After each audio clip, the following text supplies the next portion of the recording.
Yeah.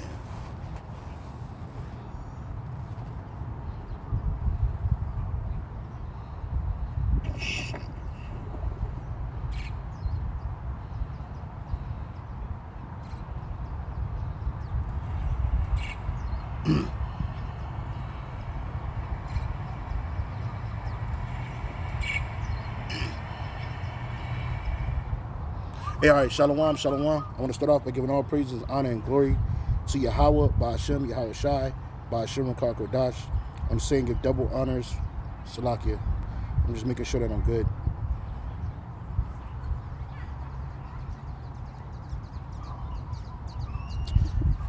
Yep. Again, I want to give all praise and honor and glory to Yahweh, by Hashem, Yahweh Shai, by Hashem, Kodash. I want to say double honor to the apostles and the bishop elders, a great millstone for teaching his word in truth and sincerity, and for ruling well. And salutations to the elect, Lord willing, we're some of those men and women. Hey, I'm the brother Gabar Yahawada from GMS Hawaii, coming to you with another quick lesson. This lesson is entitled Parking Talk. Right? Today I just started, my walking journey. Jake would lose some of his weight, so Lord willing, I'll continue to do this on a daily basis. So this is volume 1 of GMS Parking Talk, man. All right, and GMS Hawaii Parking Talk. I'll rearrange the title when I get home. All right, but anyway, so the Spirit just jumped on me to do a quick lesson, and this lesson was centered around a precept that the Spirit had me come through, jumped on me to look up. So this is the book of Hebrews, chapter 13, verse 14. It says, for we have for here, that's spiritual. Matter of fact, this is verse 12. This is Hebrews 13 and 12. Wherefore Yahweh Shai also, that he might sanctify the people with his own blood, suffered without gate. In the NLT it says, so also Yahweh Shai suffered and died outside the city gates to make his people holy by means of his own blood. And that's what Yahweh Shai did when he sacrificed himself on that cross for us, right? Because Pilate didn't take his life, the Romans didn't take his life, and neither did the Jews give his life to them, right? The Lord sacrificed his life so that we could be brought back. So again it says, so also Yahweh Shai suffered and died outside the city gates to make his people holy by means of his own blood. And that's what he did. He made his people. Who were the Lord's people? The Israelites. All right. The Lord's people are the Hebrew Israelites. All right. Starting with the elect of his people. Right. It says, let me read that again in the KJV. Wherefore Yahweh Shai also, that he might sanctify the people with his own blood, suffered without the gate. Let us go forth therefore unto him without the camp, bearing his reproach. So in the NLT it says, so let us go out to him outside the camp and bear the disgrace he bore. And that's what we're doing, because the scripture says what? We are partakers in his sufferings, man. Partakers. Yep, let me see that. I can find a precept for that.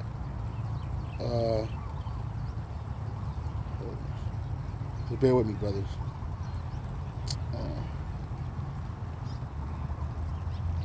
This is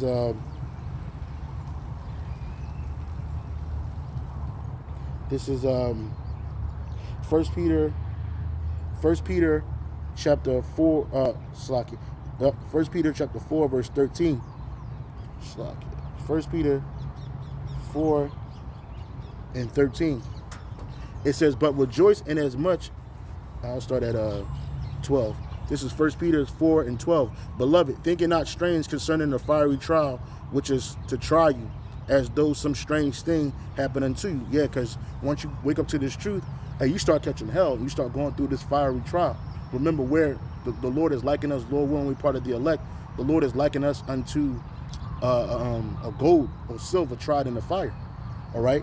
So it says, beloved, think it not strange concerning the fiery trial, which is to try you as though some strange thing happened unto you. Right? Verse 13. But rejoice inasmuch as ye are partakers in Hamashiach's suffering, that when his glory shall be revealed, ye may be glad with exceeding joy. And that's why we're going through what we're going through, because we're hoping that when Yahweh Shai returns, we're going to be happy. We're going to be glad because we know that we're suffering with Yahweh Shai through this walk that we're walking. Each and every last one of you brothers and you sisters that believe, but mainly this word is speaking to you men, okay, that's walking this walk of faith. Just like we're going to be partakers in his glory, we got to also be partakers in his suffering. And that's what we're going through, right?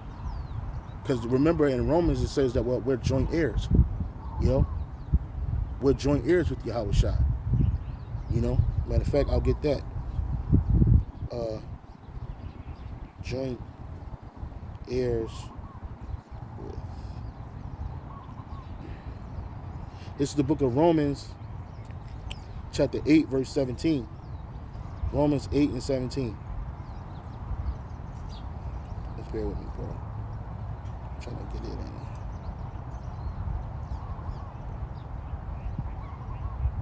Romans chapter 8, verse 17. The book of Romans, chapter 8, verse 17. This is Romans 8 and 17. It says, and if the children, and if, matter of fact, verse 16, the Spirit itself bear witness with our spirit that we are the children, or the word there for children is sons, the sons of the Most High. And if children, if sons, then heirs, heirs of the Most High, and joint heirs with Hamashiach, if so be that we suffer with him, that we may be also glorified together. So this, what we're going through, this suffering that we're going through, we're suffering with Yahweh Shai, right? And everything we've been through, same thing Yahweh Shai went through, and much more, right? Because even now, the what we're going through is nothing what he had to go through, but it's still similar, right? So again, it says, and if children, then heirs, heirs of the Most High, and joint heirs of Hamashiach, if so be that we suffer with him, that we may be glorified also together. And that's what we're hoping. And that's part of that continuing city. Let's go back to Hebrews chapter 13. Again, the book of Hebrews chapter 13, verse 14. It says, verse 13. Let us go forth therefore unto him without the camp, bearing his reproach, right? For here we have no continuing city, but we seek one to come, right? And Christianity don't teach you that. They don't teach you that, we're going through and we're bearing his reproach. In the NLT, it says we're bearing his disgrace because he was disgraced, being punched, spat upon, lied on, and ultimately murdered, right? Ultimately murdered because he was telling the truth that he was the Messiah. And then what? His father, Yahweh, raised him from the dead after 3 days. And he sat with us, Lord, when we part of the elect, he sat with those believers for 40 days, man. I believe it was 40 days. 40 days, 40 nights, man. But what were our people looking for? A continuing city. A place in where we could dwell, right? A place in where righteousness dwell, right? Shalakia. This is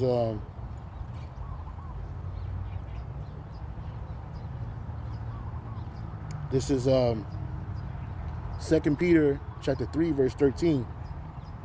2 Peter 3 and 13. It says, nevertheless, we according to his promise look for a new heavens and a new earth wherein dwelleth righteousness, man. And that new heaven and that new earth is not saying like the earth or the heavens that we currently is looking at is going to be destroyed and never to exist again, and a whole new earth got to be born out of that, which spiritually it is. But the heaven is a rulership, all right? And this earth, the same earth that we're living in, it went through the flood, right? It was overcome by water. It went through the flood. It was overcome by water, all right? And then it was left in store for fire to come, right? And that fire, that nuclear fire, the chariot fire that's coming to this place, mainly America, all right? But other parts of the earth is going to be hit too. But guess what? The whole earth going to have to go through that. It's going to reel to and fro like a drunkard, right? Earthquakes, tsunamis. It's going to be rearranged. New lands are going to come up out of the waters. Old lands are going to be reduced to rubble like America. Okay? Nevertheless, we according to his promise, because the Lord promised us that. He didn't promise the whole earth. He didn't promise all these nations that. He didn't promise these nations that to look for a new heavens and a new earth, and they're not looking for it, right? These nations, starting with the nation of Edom, they're vying for new rulership on this same wicked land. Excuse me, the same wicked land that we're in. All right, they got something called the New World Order, where they want to try to reestablish a new order, which they already started at when they took this place over. When they took America over from Gad, Reuben, and Issachar, and brought Judah, Benjamin, and Levi over here to till it and work it for nothing. You know, that's another thing too, because here it is, and I'll get back to the point. These nations, they like to speak in their pride. Oh, slavery happened to everybody. Everybody went through slavery. Every nation or every kingdom had slavery, which is true. But we got nothing out of this. Absolutely nothing. But what? But oppression. Okay, so we're looking for a new rulership. We're looking for a new heavens, and wherein what? And wherein dwelleth righteousness. Because in this world that we currently live in today, righteousness is not dwelling in this world. Righteousness is scarce in this world.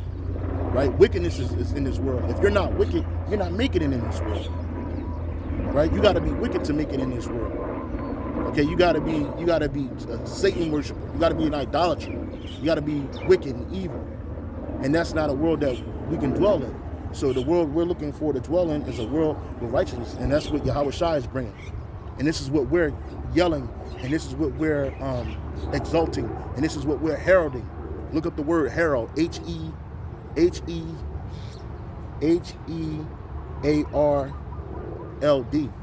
I believe that's the word herald. Like if brothers is in the comic books, Silver Surfer was a herald for Galactus. Galactus was a world eater, right? But before he went, I think it's Naaman Rod or something, Rod Naaman or something like that, he became the Silver Surfer. And he would go throughout the galaxies and look for different planets. And then he would prepare it for the coming of Galactus. Well, guess what we're doing? We're preparing the world, this world that we're living in, for the coming of Yahweh Shai, the true Galactus. But he's not going to eat this. He's not going to destroy this world because he's hungry, man. He's destroying this world because this world is wicked and he's righteous. You see? So we're letting the world know, we're letting our people know that, hey, look, Yahweh Shai is coming. Yahweh Shai and the holy angels is coming. To do what? To deliver his people. The elect of the children of Israel. Who are the children of Israel? The so-called Negroes, Latinos, Native Americans, and people that go back to us on their father's side, but they may look like the other nations, man, who are slated and slotted for salvation. Because all of this is predestined anyway. Everything that we're saying was already written before we even got here. The scripture says the things that are written beforehand were written for our learning, right? Everything that we see has already been, including people, right? And everybody got their lot. And so again, we, the hopeful elect, we're looking for a continued city. We're looking for a place in where dwelleth righteousness, man. We're looking for a place in where we're hoping that, you know, through the spirit and power of Yahweh by Shema Shai, we can live eternally, and we will. Because the Lord is bringing eternal life for who? For the children of Israel. Starting with the elect, the first fruits. Okay? So let's go back to Hebrews, and I need to get back to my walk. Get up out of his park a little bit. I just wanted to make a quick lesson while I had some time and invite you guys onto my walk. And like the apostles and the bishop elders, you know, they teach us about exercising, eating healthy, you know, switching up our diets, you know, getting back out there. And once you start moving, you know, and it becomes a habit, you do it in a daily rate. That's why I entitled this Park and Talk Volume 1. Hopefully, you know, I'll get another selfie stick and we'll walk and talk in the park, you know, because that's where we're at right now. But anyway, it says Hebrews 13:14 again. Let us go forth, therefore, unto him without the camp, bearing his reproach. For here we have no continued city, but we seek one to come, right? And that's exactly what we're seeking for.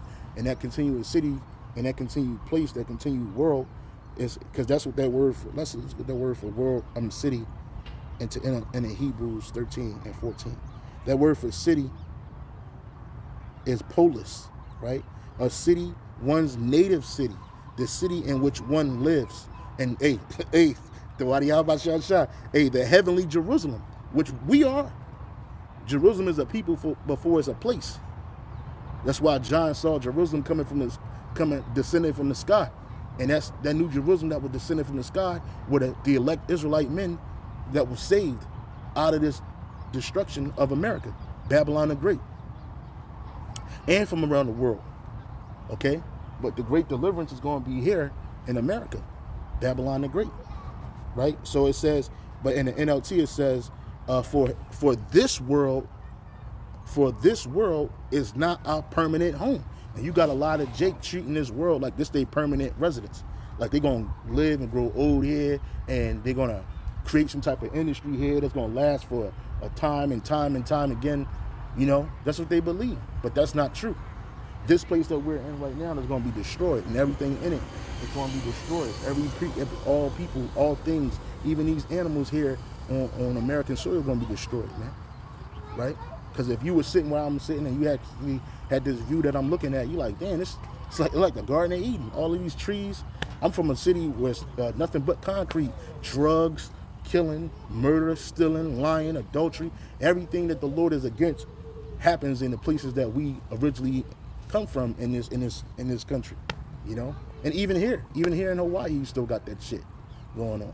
But, you know, most of us, you so-called Negroes, Latinos, Native Americans, you grew up in areas where it's predominantly our people are at, right? And it's terrible, man.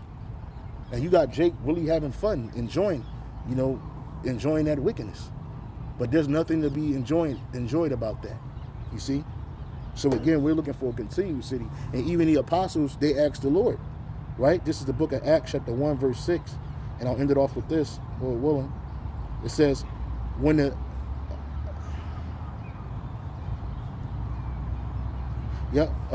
Acts 1 and 6. When they therefore were come, that they were the disciples and Yahushua, well, the apostles, they were disciples back then. But it says, when they therefore were come together, they asked him, saying, Lord, wilt thou at this time restore again the kingdom to Israel? They didn't ask to restore the kingdom to all nations like Vocab Malone and these so-called Christians speak about. A world where everybody's living in heaven, floating, wearing white, floating around, and anybody is just enjoying life. Nah. It says the kingdom to Israel, because the kingdom was taken from Israel and given to who? Given to Edom, given to these other nations, right? And right now we're in Edom's kingdom, the so-called white man's kingdom. We're in his kingdom. We're in his dwelling. We're in his heaven, because the super elite, they have heaven. And not just the super elite, even their people. You got the super elite, then you got the elite underneath of them, then you got the average 1%, and then you got the rest. These people in the heathen, you got to add the heathen into that too. They're living their best life, man. Right? And we're the entertainment here. We're the folly here. We're the help here. Right? We're the oppressed in this world. Right? So the apostles, they were worried about Israel, just like Apostle Paul. In the NLT it says, so when the apostles were with Yahushua, they kept asking him. It's like they kept bugging him, like, Lord, is this it? You came back.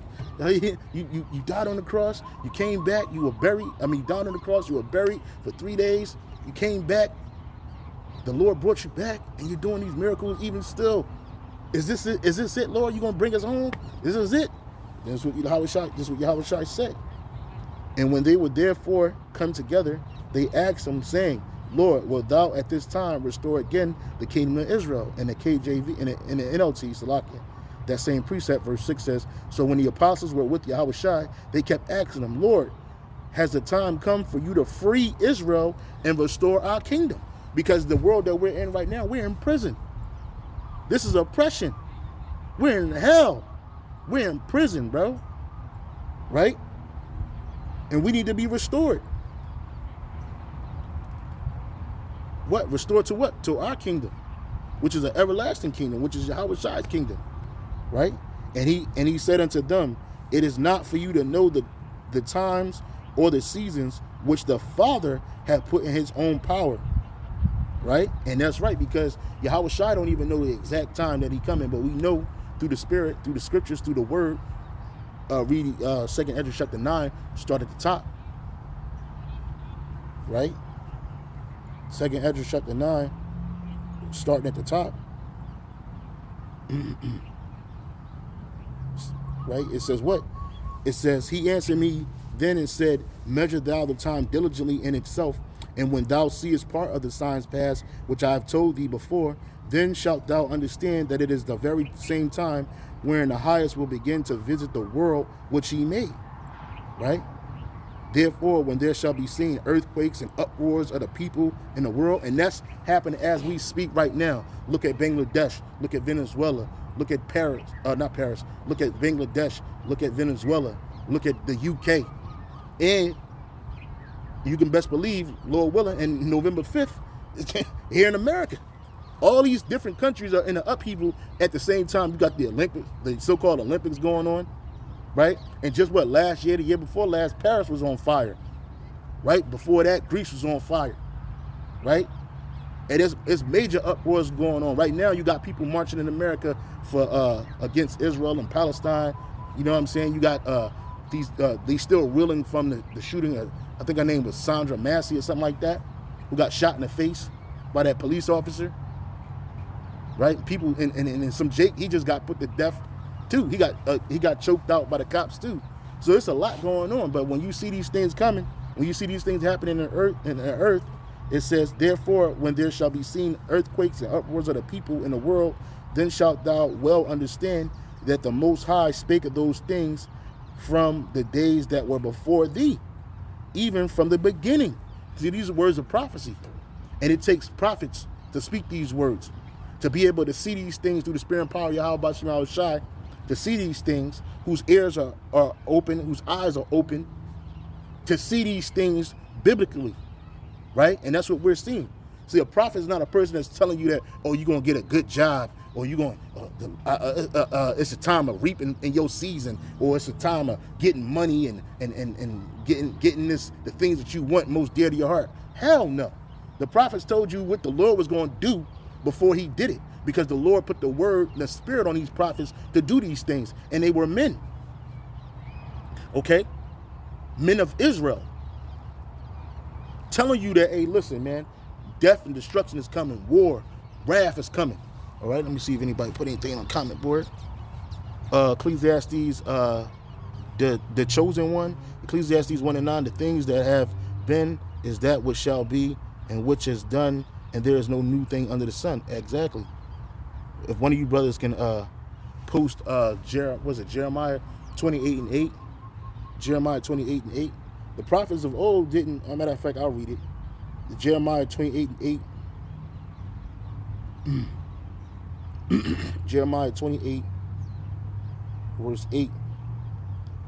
It says, the prophets that have been before me and before thee of old prophesied both against many countries and against great kingdoms of war and of evil and of pestilence. And America is a great kingdom.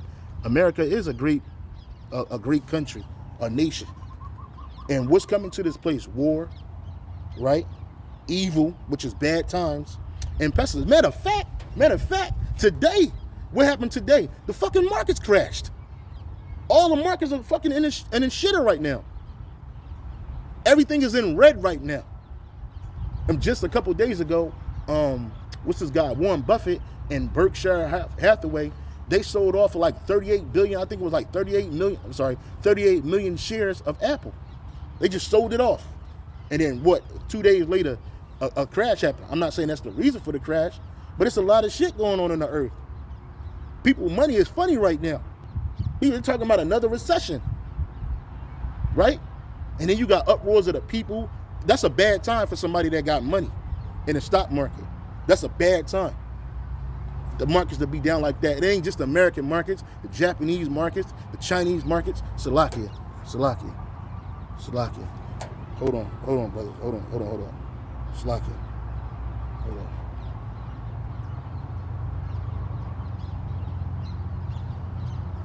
Right? So it's a lot going on. So, and then prophets were telling you about this, from the apostles to the bishop elders and the brothers on down, telling you about this, telling you exactly, like, look, this is what is happening here. Okay? And that's prophecy, because these things were written beforehand. These things were written before we got here. The prophets are old. Hey, the water to the brother, the chosen one, for posting that up. And you brothers ain't got to call me elder, man. I'm just a brother, man. Yeah, I'm just a brother, man. I just been doing the work a little longer than some brothers, some of you younger brothers that just coming in the faith. But I'm out here like y'all out here, bro. Shit, I'm a soldier. If anything, I'm a soldier. You know what I'm saying? And that's what my name means, Gabar Yahweh, soldier of Judah, or Judite soldier, man. I'm a soldier Yahweh Shem Yahweh Shah. So, you know, again, Salakia, what is going on?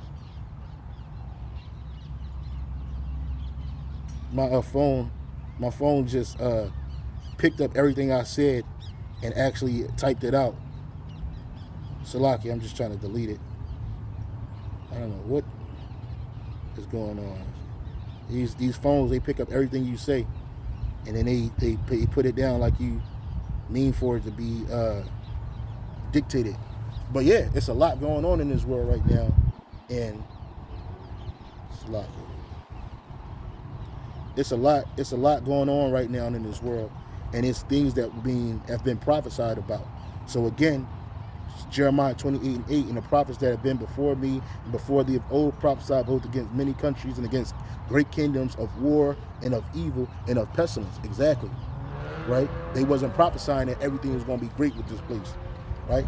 It says, the prophet which prophesieth of peace, when the word of the prophet shall come to pass, then shall the prophet be known that the Lord hath truly sent them. Let me read that in the NLT, right? Jeremiah 28:8. Actually, Jeremiah 28:9 in the NLT. Jeremiah 28:9 in the NLT, it says, so the prophet who predicts peace must show he is right. Only when his predictions come true can we know that he is really from the Lord. Right? So all these things that are about to happen in this earth, all the destruction, all the hell, all the death, all the pain, all the evil, all the bad times, all the war, all the pestilence, which is disease.